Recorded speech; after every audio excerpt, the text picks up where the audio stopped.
ये जो 6B experiment है ये भी ऑलमोस्ट सेम ही है। बस अपने को इसमें कमांड लाइन के थ्रू सब चीज़ें करनी है, सारा लैम्डा फंक्शन और उसे एग्जीक्यूट करना सभी जैसे करना है, और ये छोटा सा फंक्शन है जो याद रखना है और इसको एग्जीक्यूट करना है। सबसे पहले अपने को क्या करना है, सबसे पहले तुम लोग को ये एक ही बार करना पड़ेगा, तुम्हें ये इंस्टॉल करना पड़ेगा AWS कमांड लाइन इंटरफेस। इस लिंक पे जाओगे तो यहाँ पे विंडोज़ के लिए तुम्हें ये मिलेगा, ये लिंक मिलेगा, जैसे तुम उस पर क्लिक करोगे ये डाउनलोड हो जाएगा, इसे इंस्टॉल करना। ठीक है, इंस्टॉल करने के बाद वेरीफाई करना है कि तुम्हारे पास ये चीज़ रन हो रही है कि नहीं। यहाँ पे जाना और यहाँ पे लिखना AWS माइनस माइनस वर्जन। ये लिखोगे तो तुम्हें वर्जन मिल जाएगा। ठीक है, इसमें तुम्हें एक और चीज़ करनी पड़ेगी, वो है AWS कन्फिगर। कन्फिगर अभी देखो होता क्या है, AWS पे एक अलग कंप्यूटर बनेगा, एक अलग सर्वर बनेगा, एक वर्चुअल इंस्टेंस बनेगा।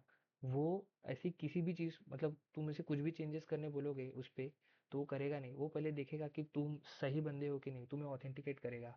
ठीक है, अब वो अभी क्या बोल रहा हूँ मैं, देखिए अब ये AWS के इस पे आता हूँ मैं, यहाँ पे वापस स्टार्टिंग से चालू करता हूँ।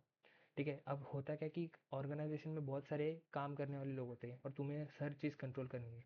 तो एक IAM यूज़र का कॉन्सेप्ट है इसमें। इसमें एक्सेस कंट्रोल हो सकता है, तुम पॉलिसीज बता सकते हो कि कौन चीज़, कौन इंसान, कौन सा यूज़र क्या कंट्रोल कर सकता है। ये IAM डैशबोर्ड पे आया, मैं यहाँ पे यूजर्स करके होगा। यहाँ पे तुम्हें एक कॉन्फ़िगर करता हूँ, अभी मैं एक यूज़र बनाता हूँ और उसको कंट्रोल करता हूँ कि क्या। यहाँ पे मैं एक रैंडम नाम देता हूँ, एक केशव नाम दे दिया, और इसको मैं एक पासवर्ड दे देता हूँ, कस्टम पासवर्ड। ठीक है, केशव 9136 @ ठीक है, ये रैंडम मैंने एक पासवर्ड भी जनरेट कर दिया। नेक्स्ट, अब यहाँ पे मुझे बोल रहा है कि इस पे क्या क्या परमिशन देनी है। तो सबसे पहले मैं क्या करूँगा, मैं इसे अभी के लिए एडमिनिस्ट्रेटर एक्सेस दे दूंगा। यहाँ पे बहुत सारी पॉलिसीज है, हर एक EC2 लैम्डा, मैं हर चीज़ को कंट्रोल कर सकता है। तो मैं इसे एडमिनिस्ट्रेटर यानी कि पूरी एक्सेस दे रहा हूँ। यहाँ पे मैंने नेक्स्ट पे क्लिक किया, यहाँ पे रिव्यू है कि फाइनली क्या है। मैं इसे क्रिएट यूज़र कर देता हूँ।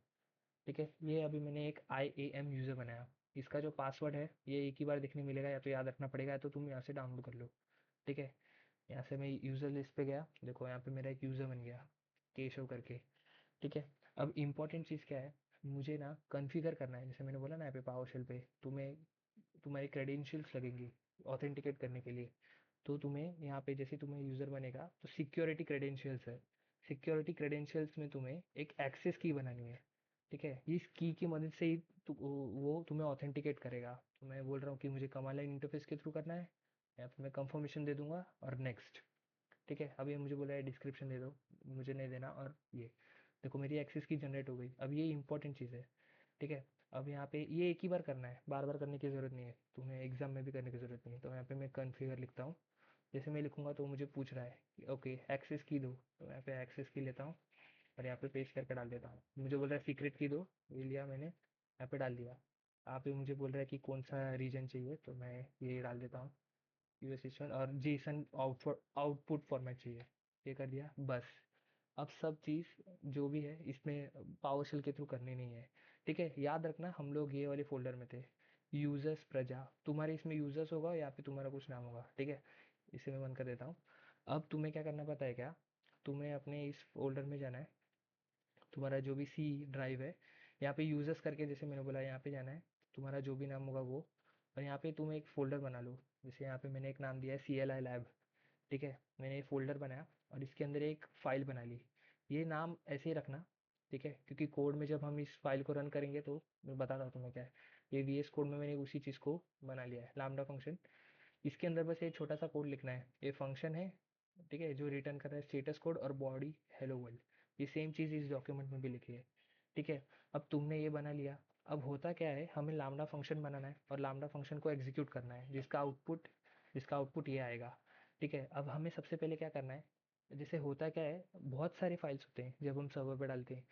ठीक है, तो हमें एक जिप फाइल बनानी पड़ती है जिसके अंदर सब एक चीज़ आ जाए। ठीक है, सब एक साथ आ जाए। ठीक है, तो यहाँ पे ये जो कमांड है विंडोज़ के लिए, इसको मैं जैसे रन करूँगा तो इस पूरे फाइल का इसमें बहुत सारे फाइल्स होंगे, जस्ट लेट्स जस्ट अज्यूम। ठीक है, तो इस जिप फाइल सबको एक कर देगा। ठीक है, तो अभी मैं यहाँ पे टर्मिनल पे गया, यहाँ से टर्मिनल ओपन कर सकते हो तुम।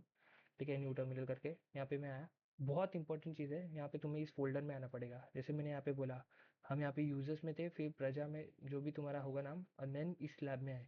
सिमिलरली हमें इस टर्मिनल में उस फोल्डर में आना पड़ेगा। तो यहाँ पे मैं लिख देता हूँ CLI लैब। ठीक है, मैं आ गया इसमें। अब यहाँ पे मुझे वो कमांड रन करना पड़ेगा। ये बस कुछ नहीं बल्कि एक ज़िप फाइल बनाएगा तुम्हारे लिए। इसको जैसे मैं रन करूँगा, देखो ये ज़िप फाइल बन गया। ये ज़िप फाइल में कुछ नहीं है, बस वो एक फंक्शन है, वो सेम फाइल है। ये इसलिए होता है कि जैसे मैंने बोला बहुत सारे फाइल्स होंगे तो वो उनको बस एक साथ ये कर देगा। अब ईज़ी हो जाएगा मेरे लिए उस लैम्बडा फंक्शन में चीज़ें डालने के लिए। तो मैंने ये किया। अब इस फाइल में लिखा हुआ है, यहाँ पे ए डब्ल्यू एस कॉन्फ़िगर वाला हमने कर लिया। अभी यहाँ पे ये दो मेन कमांड्स है, एक ये वाला कमांड और एक ये वाला कमांड। इसमें ये वाले कमांड में हम सिर्फ सेटिंग्स बता रहे हैं lambda फंक्शन को कि क्या चीज़ कैसी होगी। जैसे हमने यहाँ पे बोला कि हमें ए डब्ल्यू एस का एक फंक्शन बनाना है lambda, ठीक है, उसका नाम देंगे हम हेलो lambda CLI। उसमें हम पाइथन ये वाला यूज़ करेंगे। यहाँ पे हम एक ARM नंबर लगेगा हमारे यूज़र के लिए, ठीक है। और जो भी हैंडलर है, जैसे यहाँ पे देखो मैंने क्या नाम लिखा है, लैम्डा हैंडलर। सेम ही चीज़, सेम नाम यहाँ पे भी लिखा हुआ है, ठीक है। वो सेम चीज़ लिखनी है। और यहाँ पे हमने वो फंक्शन जो जिप फाइल बनी थी वो डाल दी, ठीक है। यहाँ पे और फिर बाद में इसे रन किया है हमने, ठीक है। ये अभी मैं बताता हूँ तुम्हें। अब सबसे मेन इसमें है कि हमें ARN नंबर चाहिए। ये ARN नंबर कहाँ से मिलेगा? तो हमें यहाँ पे सबसे पहले यहाँ पे जाना होगा। एक मिनट। ओके। तो तुम्हें ये वाला जो मैं बोल रहा था, यहाँ पे तुम्हें ARN नंबर लगेगा। तो उसको लेना कैसे है? यहाँ पे तुम जाओगे ना IAM डैशबोर्ड पे।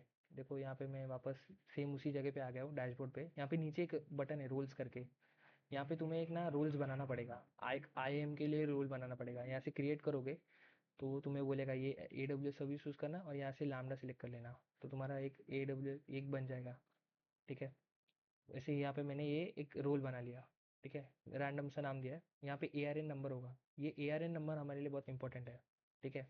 अभी मैं क्या करूँगा, ये जो कोड है मेरा, जो इसको सब सेटिंग्स मैंने बता रहा हूँ, यहाँ पे सेटिंग्स बता दिया मैंने। अभी यही सेटिंग्स मैं यहाँ पे रन करूँगा, ठीक है। मैं VS कोड में जाता हूँ और यहाँ पे इस चीज़ को रन करूँगा, ठीक है।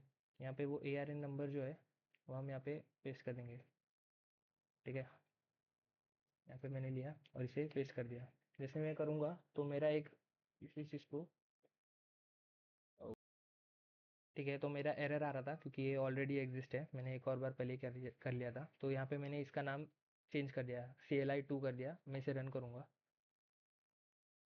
ठीक है। तो ये चालू हो गया करके। अब मैंने सारी सेटिंग्स कर दी है, ये सब बन चुकी है। यहाँ पे मैं एक और पावर शेल बनाता हूँ, न्यू टर्मिनल। और मैं उस कमांड जो था मेरा, जो रन करने के लिए होता है, इन्वोक करने के लिए होता है, उसे रन करूँगा, ठीक है। मैं यहाँ पे गया। सेम अभी मैं CLI लैब में हूँ, इसे मैं रन करूँगा। इसे मैं रन, ठीक है। इसे रन किया, देखो यहाँ पे मेरा आ गया स्टेटस कोड ए और एक आउटपुट डॉट TXT बनेगा। उसके अंदर भी सेम वही चीज़ है, ठीक है। तो ये पूरा हमने lambda function command line interface के थ्रू किया और ये एक्सपेरिमेंट इतना ही है।